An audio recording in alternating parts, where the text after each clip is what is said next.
Hello students, कैसे हैं आप सब। जैसा कि आप जानते ही हैं, पिछली वीडियो में हमने व्याकरण का विभाग एक यानी वर्ण विचार को कंप्लीट किया। आज हम करेंगे व्याकरण का विभाग नंबर 2, शब्द विचार। तो आइए शुरू करते हैं शब्द विचार। शब्द विचार में सबसे पहले हम जानते हैं शब्द क्या होता है। शब्द की परिभाषा, वर्णों के सार्थक समूह को शब्द कहते हैं। सार्थक यानी कि जिसका कोई अर्थ निकलता है। जैसे हमने वर्ण ले लिया क, म और ल।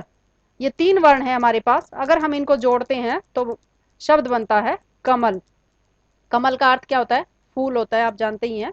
तो फूल यानी कि कोई अर्थ हमारे सामने आया है उस वर्णों को जोड़ने से, तो ये क्या बनता है? सार्थक शब्द बनता है। ये शब्द है।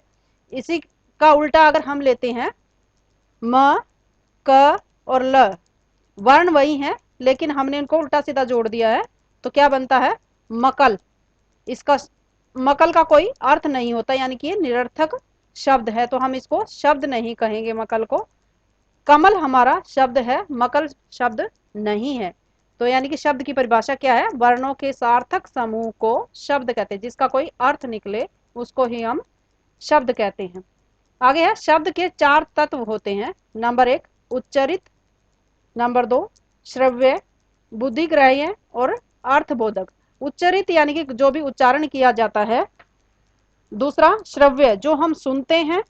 तीसरा बुद्धिग्राह्य यानी कि जो हम ग्रहण करते समझ पाते हैं। और चौथा है अर्थबोधक, जिसका अर्थ हमें समझ में आ जाता है। चार तत्व होते हैं। इसके बाद आते हैं शब्दों का वर्गीकरण चार आधारों पर किया जाता है। पहला आधार क्या है? प्रयोग के आधार पर। दूसरा उत्पत्ति के आधार पर। तीसरा रचना, व्युत्पत्ति या बनावट के आधार पर। और चौथा है अर्थ के आधार पर।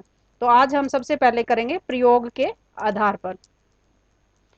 प्रयोग के आधार पर दो भेद होते हैं शब्द के। कौन कौन से?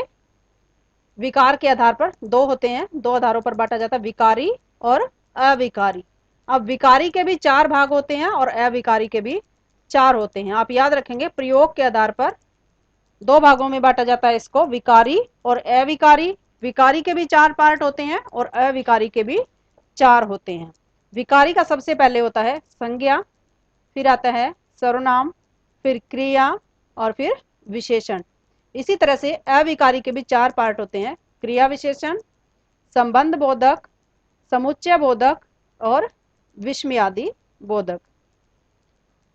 आगे है विकारी शब्द। विकारी की परिभाषा आज हम सबसे पहले कर रहे हैं। विकारी शब्द दो भाग हमने लिए थे विकार के आधार पर, विकारी और अविकारी। तो विकारी क्या होता है? विकारी का मतलब क्या है? जिन शब्दों में लिंग, वचन, कारक, काल, वाच्य आदि के कारण विकार उत्पन्न होता है। विकार यानी कि कोई बदलाव आ जाता है जिन शब्दों से, उन्हें हम विकारी शब्द कहते हैं। जैसे कोई भी शब्द है, हम अगर हमने ले लिया जैसे लड़का। लड़का में हम अगर उसका वचन बदलना चाहें तो क्या हो जाएगा? लड़के। और अगर लिंग बदलना चाहें तो लड़का से लड़की, यानी कि वो शब्द बदल रहे हैं। जो बदल जाते हैं वो विकारी होते हैं और जो नहीं बदलते वो अविकारी होते हैं। तो सबसे पहले विकारी है संज्ञा। संज्ञा की क्या परिभाषा होती है? आपने अभी तक पढ़ा ही होगा। संज्ञा का अर्थ क्या होता है? सबसे पहले संज्ञा का अर्थ होता है नाम। नाम किसका? किसी का भी नाम हो सकता है। किसी व्यक्ति, वस्तु, स्थान या भाव के नाम को संज्ञा कहते हैं। इसके बाद है आपका संज्ञा के भेद। संज्ञा के कितने भेद हैं? प्राचीन मान्यता यानी कि पहले तो हम जो मानते थे उसके पांच आधारों पर, पांच प्रकार थे। व्यक्तिवाचक, जातिवाचक, भाववाचक, समूहवाचक और द्रव्यवाचक। इन पांचों में जो लास्ट के दोनों हैं, समूहवाचक और द्रव्यवाचक, इन दोनों को अब हमने जातिवाचक का उपभेद मान लिया है, यानी कि इनको जातिवाचक के अंदर ही ऐड कर दिया गया है। तो आधुनिक रूप में कितने रूप है उसके? आधुनिक मानक रूप इसके हैं तीन, व्यक्तिवाचक, जातिवाचक और भाववाचक। यानी कि पांचों को हमने, पांचों भागों को तीन भागों में ही बदल दिया है। दो भागों को जातिवाचक का उपभेद मान लिया है। सबसे पहले आता है व्यक्तिवाचक। व्यक्तिवाचक क्या होता है? जिन शब्दों से किसी विशेष व्यक्ति, स्थान, वस्तु का पता चले उन्हें व्यक्तिवाचक संज्ञा कहते हैं। किसी विशेष यानी कि कोई खास ही हो, जैसे किसी का विशेष का नाम जो स्पेशल एक ही हो, कोई और नहीं। जैसे अशोक, अशोक, गीता, आगरा, भारत, गंगा। यानी कि ये जो है सिर्फ एक ही हो सकता है, दूसरा ऐसा, जैसे सम्राट अशोक हमने बोला, तो सम्राट अशोक क्या है, एक ही है। गीता क्या है, गीता हमारी धार्मिक पवित्र पुस्तक है, ग्रंथ है। आगरा शहर का नाम है, भारत हमारे देश का नाम है, गंगा हमारी पवित्र नदी है। तो ये सिर्फ एक ही है, दूसरा नहीं है। जो चीज सिर्फ एक होती है वो व्यक्तिवाचक के अंदर आती है। दूसरा है जातिवाचक संज्ञा। जो शब्द किसी प्राणी, वस्तु या स्थान की पूरी जाति का बोध कराए उन्हें जातिवाचक संज्ञा कहते हैं। जैसे ऊपर हमने किया अशोक, अशोक की जगह अशोक यानी कि एक ही है, लेकिन अगर हम कह दें कि कोई लड़का, मनुष्य, तो वो क्या है, मनुष्य कोई भी हो सकता है, लड़का कोई भी हो सकता है। पुस्तक ऊपर हमने लिया था गीता, गीता हमारी एक ही पुस्तक है, धार्मिक पुस्तक, लेकिन उसकी जगह अगर हम पुस्तक लेते हैं तो पुस्तक कोई भी हो सकती है। शहर यानी कि शहर का नाम अगर है तो वो व्यक्तिवाचक में आएगा, सिर्फ शहर है तो वो कोई भी शहर हो सकता है।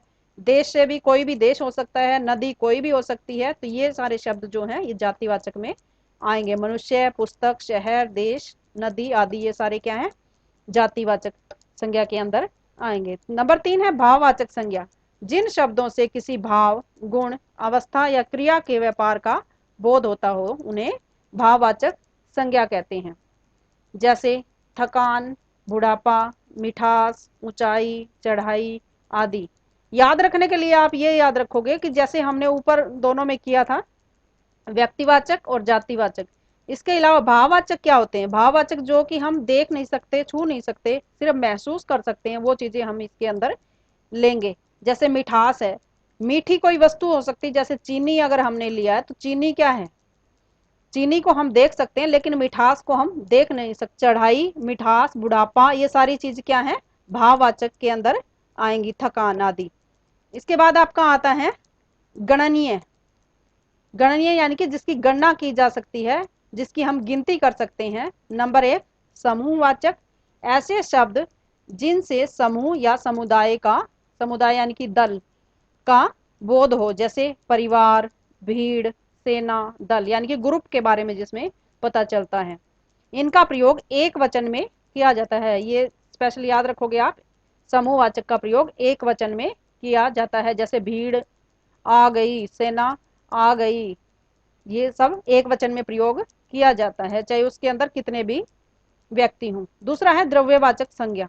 किसी पदार्थ या द्रव्य का बोध कराने वाले शब्द, यानी कि लिक्विड चीज का बोध कराने वाले, लिक्विड के बारे में बताने वाले, या मेटल, धातु वगैरह जो आती हैं वो सारी इसमें आएंगी। जैसे सोना, चांदी, तेल, घी, लकड़ी, कोयला, मिट्टी और हवा आदि। ये अगणनीय है, यानी कि अगणनीय यानी कि इनकी गिनती नहीं की जा सकती, इनको गिना नहीं जा सकता है। जैसे लकड़ी, कोयला, मिट्टी, हवा ये सारी चीजें गिने नहीं जा सकती हैं, तो इन्हें अगणनीय संज्ञा कहते हैं। और इनका प्रयोग किसमें होता है, एक वचन में ही होता है। इसके बाद है आपका प्राणीवाचक संज्ञा। ये संज्ञाएं जीवंत, गतिमान और प्राणीवाचक होती है, यानी कि सजीव के बारे में जो बात करते हैं, जैसे मनुष्य, पशु पक्षी और जंतु, जिसमें जीव जंतुओं के बारे में, मनुष्य और पशु पक्षियों के बारे में, जो जीवित होते हैं उन्हीं के बारे में बात की जाती है। अप्राणीवाचक में इन संज्ञाओं में प्राणीवाचक गुण नहीं होते, यानी कि जो प्राणियों में होते वो गुण इनमें नहीं होते हैं, जैसे पेड़ पौधे, कमल, पेंसिल आदि। आगे है गणनीय संज्ञा। इन संज्ञाओं को गिना जा सकता है, जैसे मेज, कुर्सी, कमल, पशु, मानव आदि। नेक्स्ट है अगणनीय संज्ञा। इन संज्ञाओं को गिना नहीं जा सकता है, जैसे दूध, घी, तेल, मिट्टी, मिठास आदि। नेक्स्ट है संज्ञा के विशिष्ट प्रयोग। विशेष रूप से कैसे प्रयोग किया जाता है, बच्चे इसमें गलतियां कर जाते हैं। नंबर 1 है व्यक्तिवाचक से जातिवाचक के रूप में प्रयोग करना। कोई भी ऐसा शब्द जो कि व्यक्तिवाचक में होता है और उसका जातिवाचक में प्रयोग किस तरह से हम कर सकते हैं। कभी कभी व्यक्तिवाचक का प्रयोग जातिवाचक संज्ञा के रूप में होता है, जैसे आज के युग में हरिश्चंद्रों की कमी है। हरिश्चंद्र, राजा हरिश्चंद्र के बारे में बात हो रही है। जैसे कि राजा हरिश्चंद्र थे, वो सच बोलने वाले थे, सच के लिए उन्होंने अपना सब कुछ बलिदान कर दिया। लेकिन यहाँ पर हरिश्चंद्र का प्रयोग हम एक व्यक्ति के लिए नहीं कर रहे, बल्कि उन व्यक्तियों के बारे में कर रहे हैं जो सच नहीं बोलते। कि क्या है, आज के युग में हरिश्चंद्रों की कमी है, यानी कि आज युग में सच बोलने वाले लोगों की कमी है। तो यहाँ पर जातिवाचक संज्ञा के रूप में प्रयोग इसका किया गया है। यहाँ हरिश्चंद्र किसी व्यक्ति का नाम न होकर सत्यनिष्ठ व्यक्तियों की जाति का बोधक है। इस तरीके से आगे है, देश में जयचंद्रों से हानि होती है। जयचंद्र कौन होते हैं? जो विश्वासघात करते हैं अपने ही लोगों के साथ। यहाँ जयचंद्रों का प्रयोग विश्वासघाती व्यक्ति के लिए है। जयचंद्र वैसे तो एक ही था, लेकिन यहाँ पर जयचंद्रों का प्रयोग यानी कि जो विश्वासघात होते, जो अपने ही लोगों को धोखा देते हैं, उन व्यक्तियों के लिए किया गया है। दूसरा इसका उल्टा है, जातिवाचक संज्ञा का व्यक्तिवाचक के रूप में प्रयोग, यानी कि जो किसी ग्रुप के बारे में बात हो रही है, पूरी जाति के बारे में बात हो रही हो, ऐसा शब्द का प्रयोग किसी एक व्यक्ति के बारे में करना, यही होता है जातिवाचक से व्यक्तिवाचक। जैसे गोस्वामी जी ने रामचरितमानस की तुलना की। गोस्वामी यानी कि एक गोत्र है, एक कास्ट लगा लो आप।